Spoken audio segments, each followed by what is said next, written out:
Matang maganagyapuno yan. Sa gitna ng maalinsangang panahon sa Baguio City noong March 27, biglang bumuhos ang ulan. Sa catch basin ng Barangay Lower Rock Quarry, agad rumagasa ang tubig. Pagkatapos ng ilang minuto, ang mga sasakyang nakaparada sa siltation dam nagsilutangan. Isa sa mga muntik nang malubog sa baha ang sasakyan ni Alan. Inangat namin lahat, kaso lang wala nang pag-asang umandar yung sasakyan nila. Maswerte na lamang daw at agad na nailikas ang sasakyan bago pa man tumaas ang tubig. Kanina, isa siya sa mga tumulong na mag-ayos sa mga sasakyang nalubog sa baha sa pag-asang maaayos pa ito.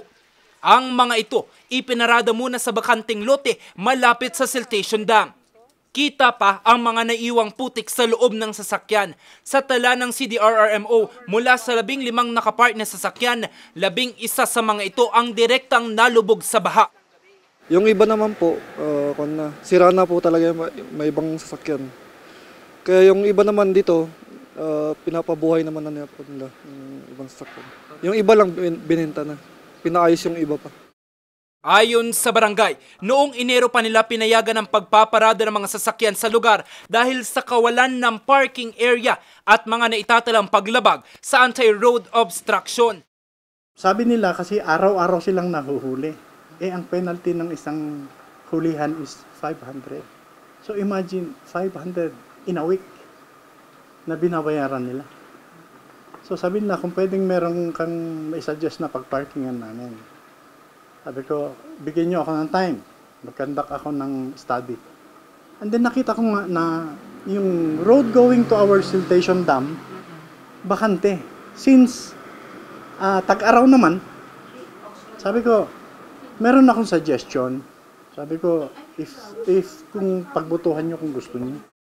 Mula dito sa aking kanatatayuan na makikita na ang mga yellow marks sa ito na tanda raw na pwedeng mag-park yung mga residenteng may sasakyan. At ayon nga sa ilang mga residente, mula alas 6 ng gabi hanggang alas 1 ng umaga, punuan yung mga sasakyan na nagpa-park dito. Pero ang siste, kailangan na mag-park at your own risk, lalo pa at malapit yung parking sa mismong water drainage system.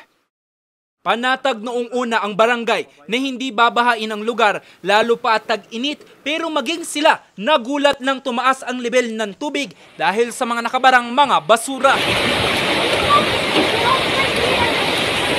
Pero as you can see, doon sa footages, doon sa mga pictures na nagkalat sa social media, na overwhelming talaga yung basura.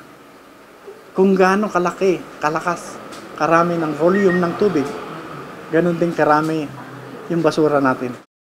Nauna nang inihayag ni Mayor Benjamin Magalong ang pagsasagawa ng investigasyon kung bakit pinayagan ang pagpapark sa City Camp Lagoon, bagay na handang sagutin ng barangay.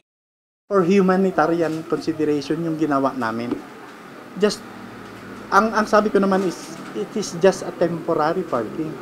Pending upon approval ng request namin. So after ma-approve yung request namin, we are allowed now to collect pay parking. So pwede na silang mag-park dun sa designated area naman namin, not there. Binigyan na ng barangay ang mga may-ari ng mga sasakyang nalubog sa baha ng 1 linggo para alisin sa bakanting lote ang mga ito. Sa ngayon, ipinagbawal na ng barangay ang pagparada ng mga sasakyan sa siltation dam para hindi na ito maulit. Jose Robert Invitor para sa Luzon Headlines.